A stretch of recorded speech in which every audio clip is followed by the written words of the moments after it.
Assalamualaikum warahmatullahi wabarakatuh. Dan ini kisah Nabi Musa bersama Nabi Khidir.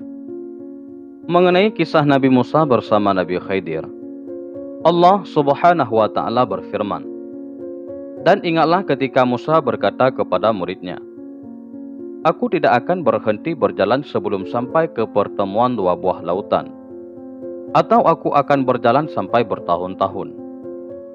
Maka tatkala mereka sampai ke pertemuan dua buah laut itu, mereka lalai akan ikannya. Lalu ikan itu melompat mengambil jalan ke laut itu.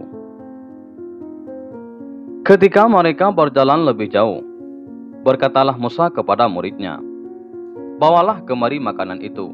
Sesungguhnya kita telah merasa letih karena perjalanan kita ini. Muridnya menjawab, Tahukah kamu, tatkala kita mencari tempat berlindung di batu tadi, maka sesungguhnya aku lupa menceritakan tentang ikan itu. Dan tidak adalah yang melupakan aku untuk menceritakannya kecuali syaitan.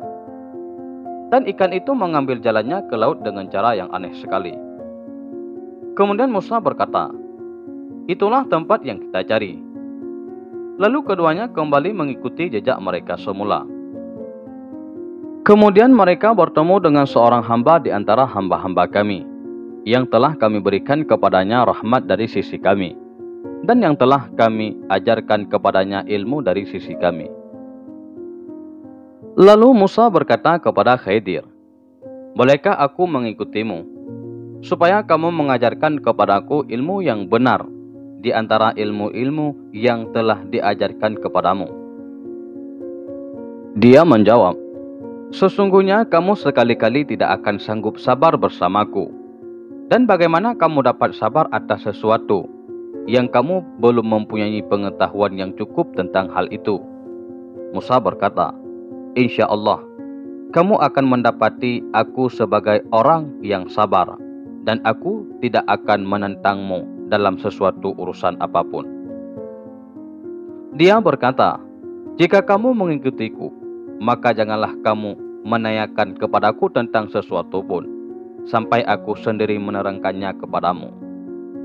Kemudian mengenai perjalanan Nabi Musa bersama Nabi Khidir, Allah Subhanahu wa taala berfirman dalam Al-Qur'an yang artinya, Maka berjalanlah keduanya hingga tatkala keduanya naiki perahu, lalu Khidir melubanginya. Musa berkata, Mengapa kamu melubangi perahu itu, yang akibatnya kamu akan menenggelamkan penumpangnya? Sesungguhnya kamu telah berbuat sesuatu kesalahan yang besar. Khidir berkata, Bukankah aku telah berkata, Sesungguhnya kamu sekali-kali tidak akan sabar bersama dengan aku. Kemudian Musa berkata, Janganlah kamu menghukumkan aku karena kelupaanku, dan janganlah kamu membebani aku dengan sesuatu kesulitan dalam urusanku. Maka berjalanlah keduanya hingga tatkala keduanya berjumpa dengan seseorang anak. Maka Khidir membunuhnya. Musa berkata, Mengapa kamu membunuh jiwa yang bersih? Bukan karena dia membunuh orang lain. Sesungguhnya kamu telah melakukan sesuatu yang mungkar.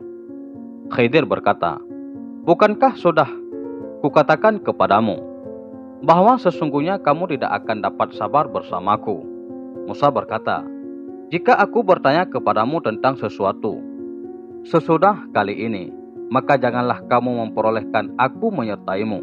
Sesungguhnya kamu sudah cukup memberiku uzur kepadaku. Maka keduanya berjalan hingga tatkala keduanya sampai kepada penduduk suatu negeri. Mereka minta dijamu kepada penduduk negeri itu, tetapi penduduk negeri itu tidak mau menjamu mereka. Kemudian keduanya mendapatkan dalam negeri itu dinding rumah yang hampir roboh. Maka Khidir menegakkan dinding itu.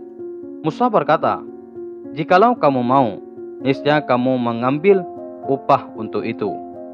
Khidir berkata, Inilah perpisahan antara aku dengan kamu.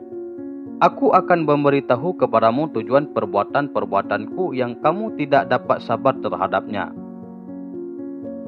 Adapun bahtera itu adalah kepunyaan orang-orang miskin yang bekerja di laut, dan aku bertujuan merusakkan bahtera itu karena di hadapan mereka adalah seorang raja yang merampas tiap-tiap bahtera. Dan adapun anak itu, maka kedua orang tuanya adalah orang-orang mukmin.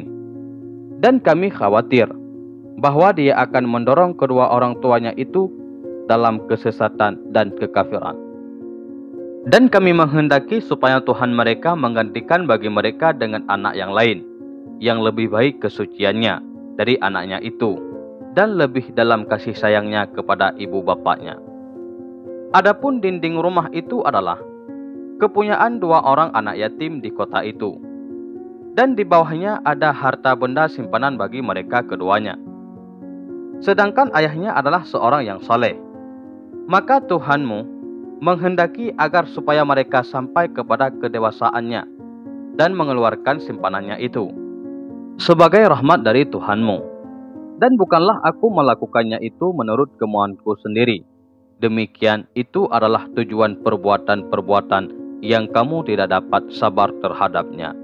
Quran Surat Al-Kahfi ayat 71 hingga 82.